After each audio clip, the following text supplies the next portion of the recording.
Hello, everybody. Welcome to Sibyl's Lab of Cartomantics. I'm Amelia, and I'm coming to you solo today to talk about color. A couple weeks ago, I got bit by the rainbow bug. I don't know what happened, but I had every intention of going into this fall, which as of filming this right now, it is October of 2025. And I had every intention of going into fall with all of the delicious autumnal feeling decks. You know, we're talking cozy earth tones, things like the Hush Tarot and Witch Sister, stuff of that ilk. And I don't know, 2 weeks ago, my brain and my body and my soul were just craving color, like bright, almost like spring and summery tones of color. I wanted really like richly saturated colors. I wanted those kind of almost like warm, bubbly tones. I don't know. I think part of it is probably a like needing some pep, like needing some joy and some oomph, and there's something about really bright colors that give me that. And some of it has just been like wanting to be playful and really experimental with my tarot practice. So, you know what? I have learned over the years with tarot and working with it that when the muse calls, you run with it. And you don't stick to the plans that you had. You let her guide you, because she will always guide you in a really rich and fruitful direction. So, one of the things that I've been doing while I've been pulling out all of these rich rainbow decks is playing around with and doing some fun with reading with color and just color. So this kind of begins to answer the question that I got on a video several weeks ago, which was asking how I do open reading and if I wouldn't mind like demonstrating some of that. And open reading for me is so layered and so mixed and like synthesized with a lot of things that I've just picked up over the years. Some of it is tarot related, some of it is not. Some of it's just like life stuff and working with like visual language outside of tarot and bringing that into how I read and applying that in my readings. And color is one of those. So when I do open reading, I work a lot with the kind of, I think they're considered like elements of art and design. And I should say this, I am not a professionally trained artist. I've picked up a lot over the years. My brother went to art school, and I remember I worked with him on some of his homework, and I remember, some of what he was learning. I've also used to work at an art college in the administrative department. So, like, I've picked up some things over the years, and I also, do some art as a hobby myself. And so the things that I've kind of like soaked up like a sponge are especially working with those design elements. So we're talking things like color, shape, form, line, texture, value, so how dark or how light something is. And I bring all of that with me into how I read tarot. But today I want to single out just one element, and that's going to be color, because I'm working with rainbows and I'm just like so inspired by all of these colors that I've been working with. And I want to just show how that's possible and how it works, or how I do it. I'm not, I don't say this is the definitive way to read with color. This is just how I do it and kind of the process that my brain goes through. And yeah, let's just have some fun with decks. So I brought out a variety of decks. I have some Pip decks and Marseille decks, so it feels a little bit more, traditional, quote unquote, for open reading. But one of the things that I love about working with art, the elements of art and design, as well as, you know, just open reading generally, is that it really does enhance every kind of reading. It's not just for, you know, your traditional Pip and Marseille decks. It's for everything. The only thing I didn't bring out is I didn't bring out anything Thoth inspired. I thought about it, but we were getting kind of long with the amount of decks that we were going to be working with. So anyway, yeah, so I've got some Pip decks, and I've got some Rider-Waite-Smith based, like the Rider-Waite-Smith, as well as some Rider-Waite-Smith based decks. Let's start with, I want to start with the Pip Speak Tarot. And how we're going to do this is I'm just going to pull out a deck, and I'm going to read with it using color and color alone. And we're going to tell a story together just using the colors that we see in the images. All right, so one thing that I want to make sure that we start with, I don't know why that's upside down. Okay, one of the things I want to make sure that we start with is a good question. So let's think of like a typical question that you might hear when you're doing a tarot reading, which is like work related. So how can I ensure success in getting the promotion at work? Now, how can I ensure that I will be successful in getting the promotion at work?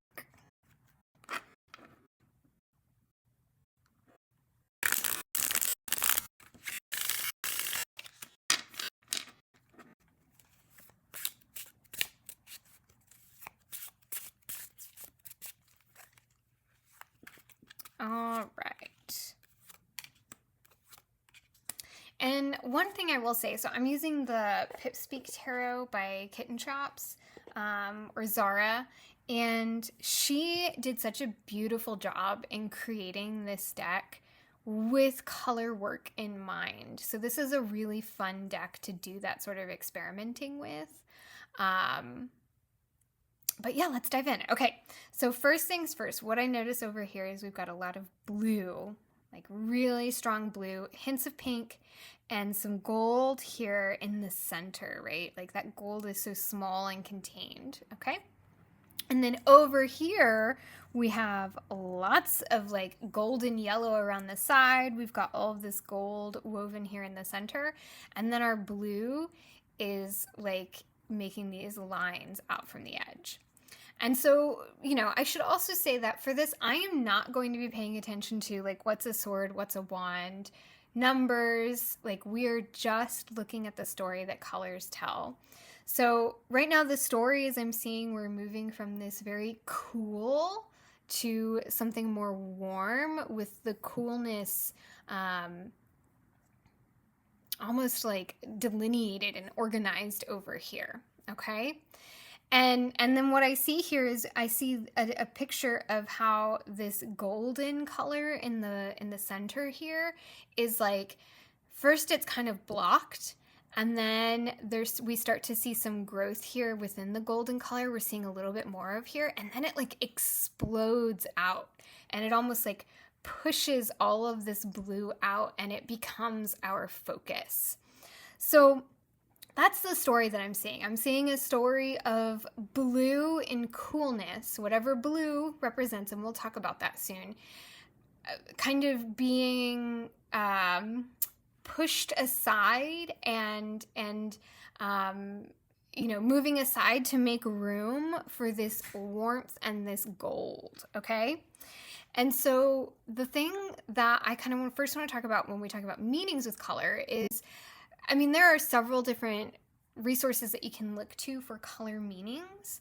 I have personally just kind of synthesized stuff over the years. One of the things that I love about using the like design elements of design and art in my tarot work is that so much of it is really intuitive. Like gold, what do we think of when we think of gold? Well, we think of riches, we think of money, we think of luxury, we think of wealth and power that comes with wealth. And so especially when we're talking about a question about job, like seeing the gold go from something that's really obstructed to something that is making, you know, gets a little bit more space here, to something that is taking over the entire image here at the end, like that's a good sign. That says that that job promotion, that more money, more wealth is in her future, right? Like it's coming, or in my future if I'm reading this for myself. But what do we see about this blue? Like what is it about blue that's like needs to move aside so that there's more room for the wealth and of the gold? And so blue, for me, when I think of blue, especially like this tone of blue, I think of coolness. So I think of like a commitment to stoicism. I also think about so blue can sometimes be considered the color of royalty, right? Like royal blue, we think of that, and this is a very royal blue. And so blue can also be a color of status, right? And it seems like this person's commitment to the idea of status, of appearing to be top tier, right, is what's keeping the possibility of their promotion constrained, right? They want to put on appearances. They want to appear and be perceived as being maybe more successful than they are, maybe in a better standing position than they are. And while we're not getting rid of that entirely, right? Like we still have that blue here, but what takes over is this like golden yellow. And especially like over here, this kind of goldy color turns into yellow, and there's like a warmth and a cheeriness to this, especially when we're talking about coolness. So we go from cool to warm, right? And like in the cool, we talk about stoicism, we talk about like a commitment to appearances and how we're perceived. And over here we have such warmth, right? And even here, look at our pink. Our pink is so small and it's like kind of pushed off to the edge. And here this pink is like kind of in the center. And pink is such a lovely, friendly color, right? Like red is the color of passion, and pink is the color of cheer and joy. And especially when paired with this like golden yellow, what we're talking about is like, so if I were to just read colors, it's like in order to ensure that you get this success, that it comes to you, you've got to give up this idea of being the best and most worthy manager, right? Like you've got to give up the idea of being perceived as being at like a higher tier than maybe what you actually are. And like friendliness and warmth will go a long way to getting you that promotion, to like opening up. So right now, these appearances and wanting to be perceived as at a like higher level is what is keeping the possibility of that promotion constrained. But once we open up and become friendly and cheerful and personable, then everything falls into place and we'll get that promotion. So you kind of see how that color reading works. And like I said, this isn't a fabulous deck to read with color because Zara really put a lot of thought into color and the colors that she chose for her cards. Okay, so let's move on to another deck, and let's move over to something that is a bit more, that is Rider-Waite-Smith, and let's actually pull out the Rider-Waite-Smith. So this is actually the Albano-Waite, which is a little bit of a recoloration of the traditional Rider-Waite-Smith. So you can see like a lot of the colors are they're really extra saturated, and there are a few like different choices. Like there's purple in the back of some of the pentacle cards, and everything's just a little neon, and I love this deck. This is my favorite version of the Rider-Waite-Smith. Okay, so let's ask a question about relationships. So I want to know how I can reconcile after a fight that I had with my sister. So my sister and I got into, and I'm making up these questions, by the way, y'all. I don't even have a sister, but I'm pretending I'm a person reading to ask a question about how I can reconcile after a fight I had with my sister. And we'll say, let's say she's an older sister. That feels relevant. Okay, so how can I reconcile after a fight I had with my sister?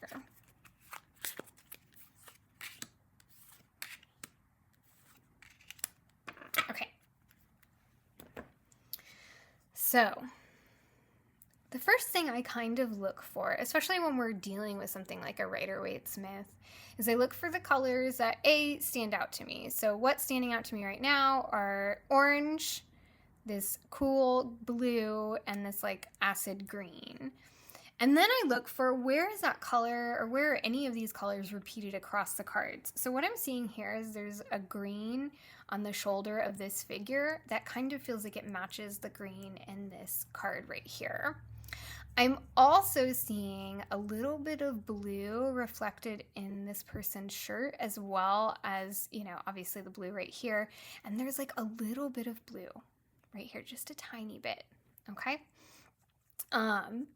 And this card in the center, like, to me, this draws my attention to the center for many reasons, and some of them are not color, are not specifically related to color, but this one, it's kind of hard to ignore how striking this feels. And I think it's because these have a lot of mix of different colors, and this feels very like same.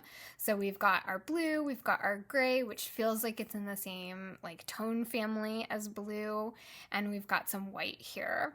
So there's like a bit of sameness here, with the exception of this yellow, which we see mirrored here in our figure, right? Okay. So what I'm going to start to try to figure out is like what story is being told across these cards, and then try to relate that story back, or what color story is being told across these cards, and then try to relate that back a little bit to our story of our fighting sisters.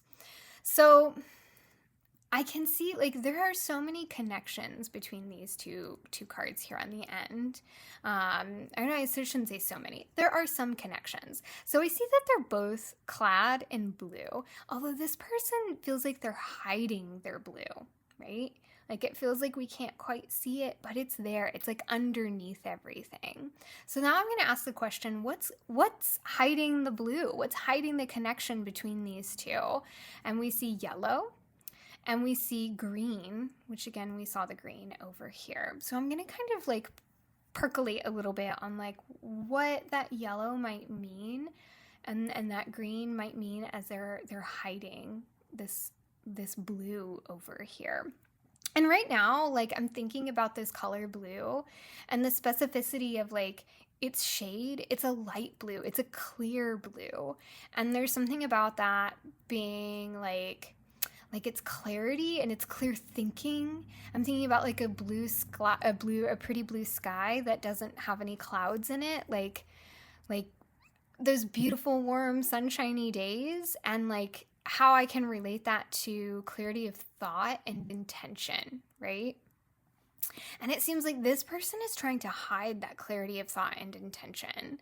And they're hiding it behind this yellow, which is like wanting to appear on the surface as being like, I don't know, the yellow makes me think of like a sunshine yellow. And it seems like there's one sister, and maybe it's our person who asks the question, you know, how can I resolve this fight with my sister? It's like there's one sister who wants to appear to be like the cheerful one. She wants to appear to be like the good sister, you know? She wants to appear to be the one who's got it all together, who's with it. And I'm just like really riffing off of this idea of yellow, reminding me of the sun and cheerfulness, and particularly like this kind of bright in your face sort of tone of yellow. Whereas this sister is surrounded by green, and the green's not covering. The green, like, is part of her environment. And I'm thinking of green as being a very, like, industrious, growth-centered color, like this is the color of green growth, of new growth, right? And this sister doesn't need to appear like she is cheerful and growing. She just is. That's like the life that she's living in, right? But her clarity is covered by this black, this darkness here. And I think maybe there's something about this sister that on the surface maybe is a bit biting, is a bit kind of, maybe she's got a bit of a tone or something that is a little off-putting at first. Whereas this sister is completely hiding her intentions with this like overly cheery attitude. Okay. So now I'm kind of like looking at the story of these two cards and really just focusing on that blue because it's the one color that we see across all three cards. And then here in the center, we get this blue color that's like kind of taking over everything. And I think what this is kind of like leading to is like put down the, like look past appearances, right? Like kind of shed your cloak of wanting to appear to be like the sister who's got it all together, who's so perfect, everybody likes her, she's the likable one. Like look past this kind of rougher surface, this like darker surface, and see what's really there. And really see each other for who you really are. So if blue in this reading is our color of clarity, it's like forget all of these appearances, forget what you think you see on the surface, and really look at each other for who you are. And that is going to help you, like, look at your true intentions. That's going to help you overcome this, this conflict that you guys are having. And like, if we kind of want to get some hints at the true intentions, like here we've got this like bold green in the background, and we talked about that being like the spring green of new growth, right? Like your sister's learning, she's figuring things out, she's doing the work, and she's trying to, you know, whatever the fight is about, she's trying to grow in that area. She's trying to be better. And this orange might be an indication of what is going on, like what's really going on with the sister over here. And that's like, you know, we think of orange. Orange is like, you know, they say to paint your kitchen orange because it like activates hunger. And I think there's like something about this sister that's like always looking out for more, always wanting the next best thing, always wanting to like go and kind of like go after things. Whereas this sister is still working, she's still growing, right? And like, yeah, that's kind of the basis of the reading. I could go on, and I could talk about like this green down here and shadows and blah, blah, whatever. But like, I'm going to leave that there because I think the true, like to answer the question, what can this sister do to overcome this conflict? It's like shed these outer layers, look past your sister's layers, look past your, like, get rid of your own, preoccupation with appearing to be a certain kind of way.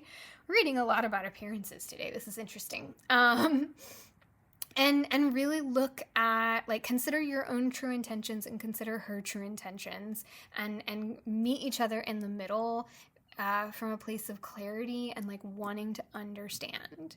And I think that will serve.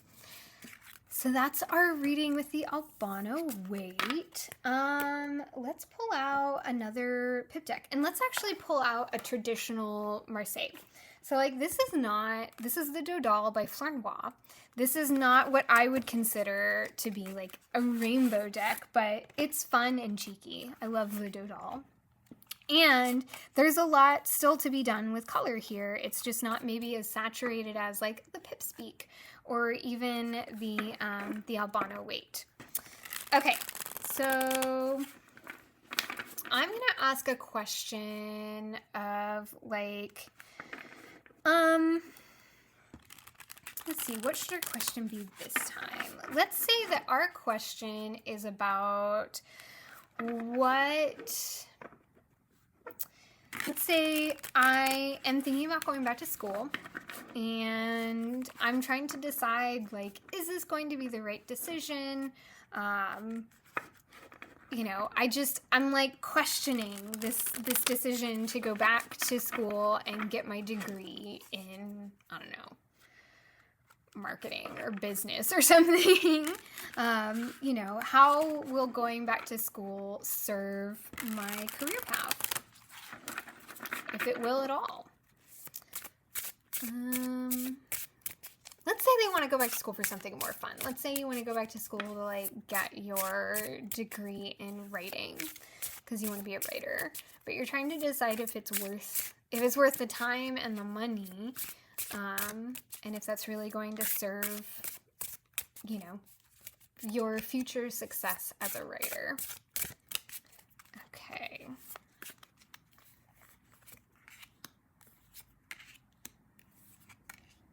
Haha. Okay, so with Marseille, traditional Marseille decks, we're usually working with a much more limited palette, and it's usually like you've got your kind of primaries, your yellow, blue, and gold, or yellow, blue, and red, sorry, and there's usually some kind of black and flesh tones, and that's pretty much it. So sometimes you'll have green, a little bit of green here and there, but those are going to be your main colors that you're working with, as you can see here. So first things first here, there's like an interesting balance of color. We see yellow everywhere, we see red everywhere, and we see blue on all of these cards. However, one thing that sticks out, and like I will admit this card sticks out for me generally speaking because it has different pips, but also if I kind of look beyond that and forget the pips, there's a predominance of this golden yellow in this card. Here we're dealing with a lot of red in both of these cards and a bit more blue. We have blue here, but there's less blue over here than there is in these cards. However, what I see here is this really strong red. And while the red is still here, it's like tempered by this gold that we see in each of the cups. So this red it almost feels like it's out of control. Like these cards over here feel like they're blooming and exploding. And over here we feel like that red is like, it's got a buddy and it's being kind of held and contained by whatever this gold is representing over here. And then again, this like over here, our like central focus is this blue that's kind of like, I don't know, holding on to or being held in place by the red. And in here, our central focus is again that balance between the gold and the red. So what I can see here is that we're moving to a place of balance, right? So we're moving here where it feels like the red is just like wild and all over the place, and it's like kind of blooming out from the center to what feels like a much more balanced card as far as colors are concerned. And then that blue is kind of just like moving off to the side, and making space for this balance. So what I like as a quick reading of these three cards, if we're talking about the question of, if I go back to school to get my writing degree, how is that going to serve my career as a writer? And it seems like the answer to that is it's like over here, you've got this red fire, passion, creativity, and it feels like it is just like bursting out of you, right? Like you can't even contain it. It just blooms forth, right? And what going to university and getting your degree in writing is going to help you with is like tempering that creativity with whatever this yellow represents. And I'm just thinking about the question and putting it in context of that, it feels like the yellow is like the like gold, the gold of wisdom, that like treasure that you get from learning in a really structured environment. It's like, thinking about nuggets of wisdom, gold nuggets of wisdom. It feels like that is going to provide a balance and a focus for all of this creativity that you have going on here. And you're going to know what to do with that. It's going to provide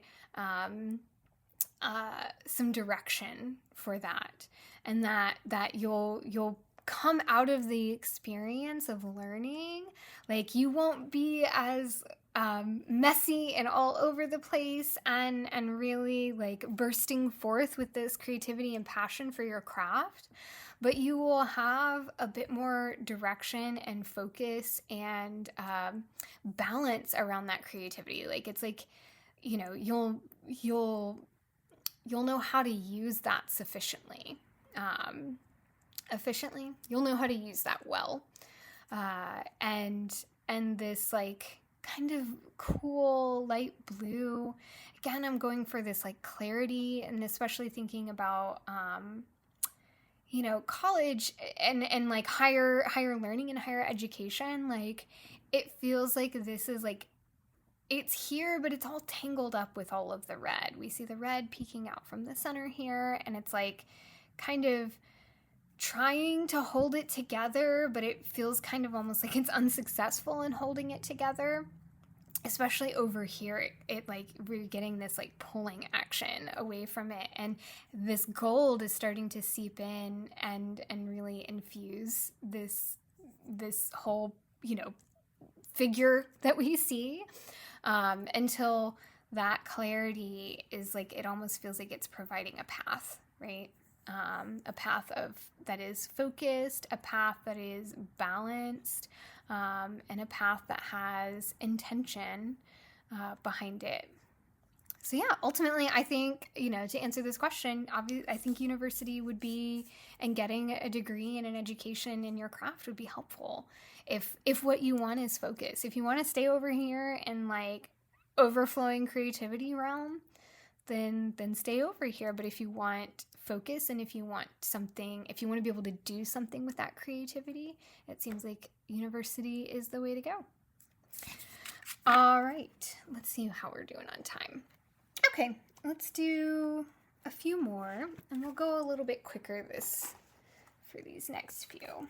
Okay, I do want to use one of my favorite decks. This is the Tarot des Ozarks. I've showed it on here before. This is print on demand. I think you get it from Printer Studio or something like that. And this is a fun one to use with color. Okay, so let's ask the question, like, let's say that somebody comes to me and they're saying, I'm feeling really directionless in life and I just don't know. I don't know how to find direction. Like, I don't know what I'm supposed to be doing, and I'm feeling lost and I'm feeling confused. And so we're going to pull some cards to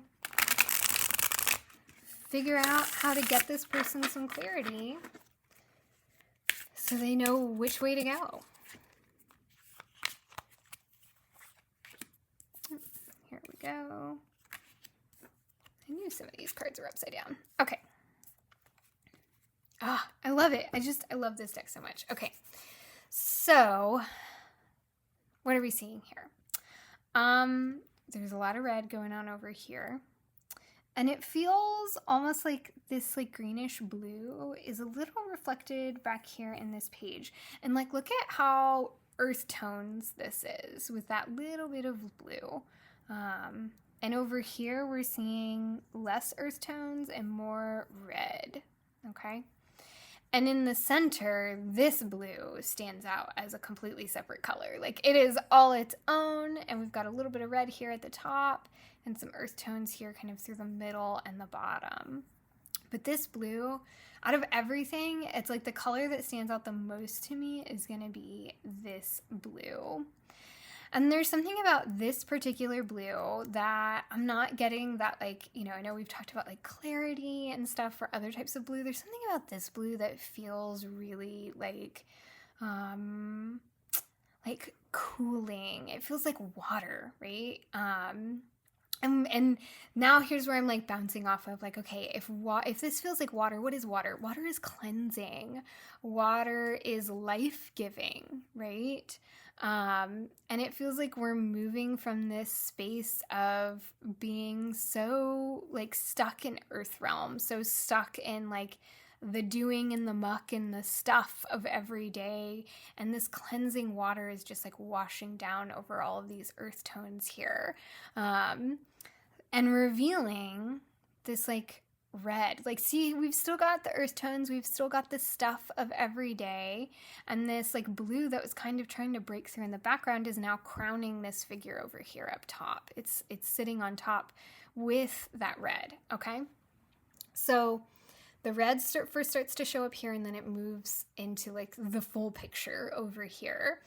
And so we've got our cleansing blue, our cleansing water is blue over here, and we're starting to move into a space of red. So we're thinking passion, we're thinking creativity, we're thinking like a spark, right? And right here it feels like this spark is being lit because this water, this cleansing washed over all of this, and that spark and that fire started to grow.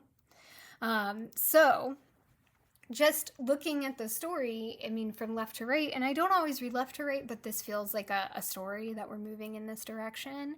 Like, it feels like right now, this person who asked this question is so focused on like the doings of every day, like the stuff of life, the dirt, the muck, the things that need to happen and get done.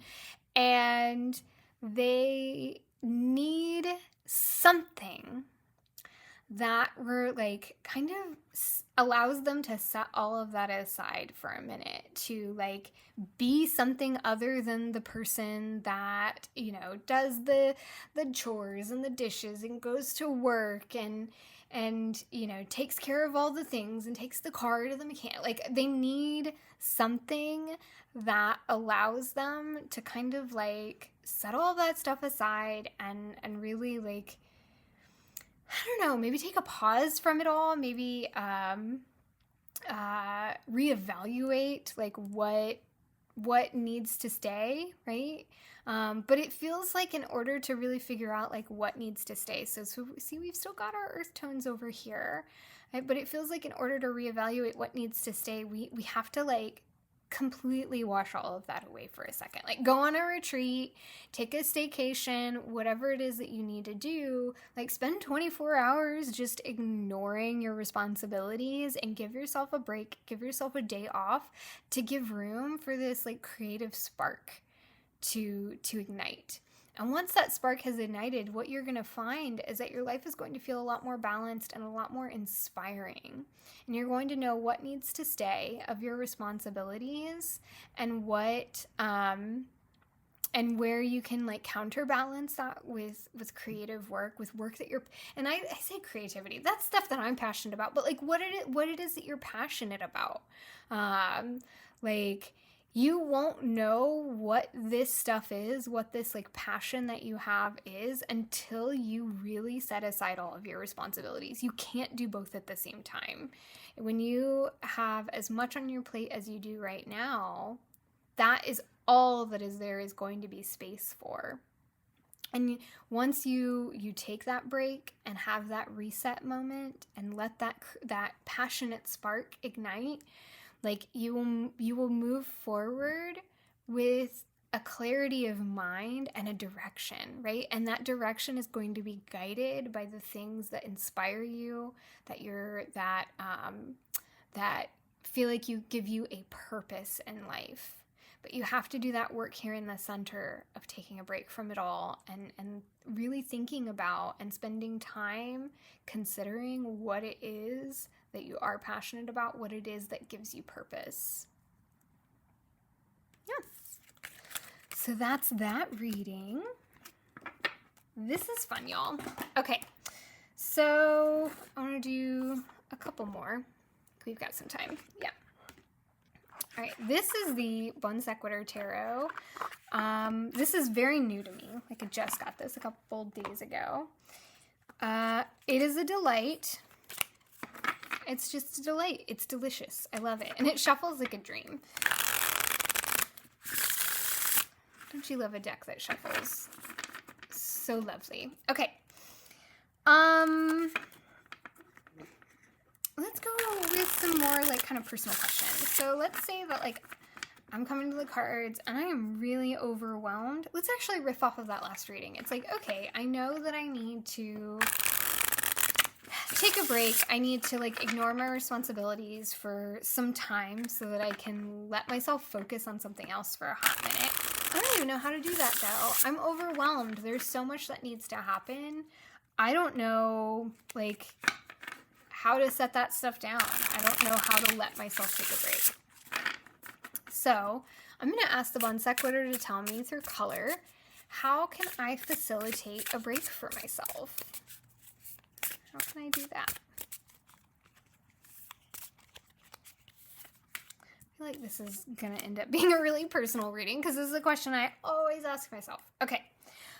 This is so hard because I want to read for like shape and line too, but we're just going to do color. Okay. So what am I seeing across the cards? Across the cards, I'm seeing this dark blue and kind of mixing with this purple here. And then we see this dark blue here coming out. I'm also seeing here in this card, we really get introduced to this like watery blue and it really kind of takes over here. And I'm seeing in this card, there's a lot of green and a little bit of pink, a little bit of this like hot magenta here that is then, whoa, everywhere over here, along with the yellow that we see a little bit kind of throughout here. Okay. So what color do I want to think about first? I think I want to think about this like dark blue. So there's something so heavy about this color. And it's like sitting here, especially in this card, it's sitting here like a block. Like it's static, it's heavy, and it feels like it's like kind of really enveloping this figure right here. And it's kind of blocking out the yellow over here. And then here in this card, this blue is like, it's coming out and over, so it feels like it's kind of moving here from this like static heavy, and there's like, we're creating some movement here, okay? And this movement is also introducing, so I don't know if you can see up close, what looks kind of purpley is actually the blue mixed with the magenta. So we're starting to introduce, like we're creating movement with this heavy dark color and introducing some of that magenta. And then here, that blue is like so small and it's like moving really quickly away and the magenta is taking over everything. So what I'm seeing as a story here is this like moving from heaviness and like kind of really getting that energy moving around until like that hot magenta takes over. And that magenta here, it like wants to come out. And it like, even like I'm looking here, we see the magenta mostly here in the bottom. And then when we move over here, it starts, it's really heavy down here in the bottom. And then it starts to kind of like seep up and around until it takes over everything and almost squashes out that dark blue. So from that alone, what I'm getting is that like, you know, if I'm asking the question, like, I feel like I know I need a break. I know I need to set my responsibilities down so I can really evaluate like what's important to me and what I'm passionate about, but like I don't know how. And it feels like the simple directive here is like get up and move your body. There's a lot of stagnant energy that you are feeling because you're feeling like stuck by this, like I see all this green here and it feels like that green is that like stuff and responsibilities of everyday life, and you're feeling kind of stuck by that, and that's creating this really like this heaviness in you, and it's making you feel like you're trapped behind this wall of just like void, right? Like you're like, I don't even know. And the thing that will help you get that moving is by literally moving your body. Like go for a walk, dance it out to your favorite music, if you're a working out type person, go work out. Like whatever you can do to get your body moving will also help to start to kind of move this stuff that wants to come out of you out, right? Like it's going to create space for that to start to like bubble up and come out and be so clear and so obvious, right? It feels like this is like, if we're tying it back to the reading that we did before, it feels like this is that red passion that we were talking about. Like, what is it that lights your fire, right? And it's like, it wants to come out here. It's trying so hard, but it's competing with all of this green.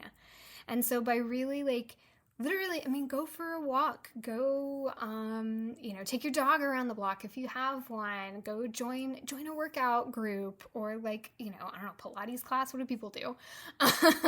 Going on a run is really going to help start to move that passion and that inspiration through you, so that then it becomes so clear and so obvious. But it's going to take, like, you're going to have to do something, and that doing something doesn't have to be, special or difficult. It really is like moving the external so that the internal can start to work itself through, and you can really start to shake that up. That's how I would read that for myself. I think so, yeah. And then that yellow, we see that yellow, like it's here. She knows it's here, but she's not even looking at it. And here it's so focused. And that yellow to me feels like this just like really joyful color and like illuminating, right? So when we think about the sun illuminates, it brings light. And we're really illuminating and banishing that stuckness so that we can really see what it is that's important to us. All right, last one, my friends. I wanted to do the Playful Heart Tarot, which has been like almost a near constant for me since I first got this rainbow bug. And so I wanted to do this one. Okay. Get all of the extra cards out. Make sure there aren't any tarot cards mixed in with that. Okay. So let's ask the question. And actually, you know what? This is what we're going to end on. We always do like a reading for the collective here at Sibylslab of Cartomantics. So I'm going to ask the reading like for everybody. How can we play this week? How can we invite play into our lives? Because really for me, working with colors like this is such an act of play. It's thinking about color and letting my brain kind of meander and go, what does blue mean? Well, blue is water. And what does that mean? Like, it's letting myself be free of what I think I know, or trying to remember everything that I've learned.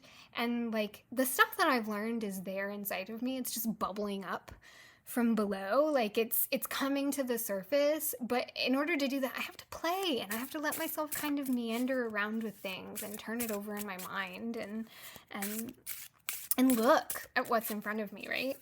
So play is so important, and I want to ask the question, how can we invite play into our lives this week? We're going to use the Playful Heart Tarot, of course, because it's perfect for that question, and we're going to do a color reading to ask that question.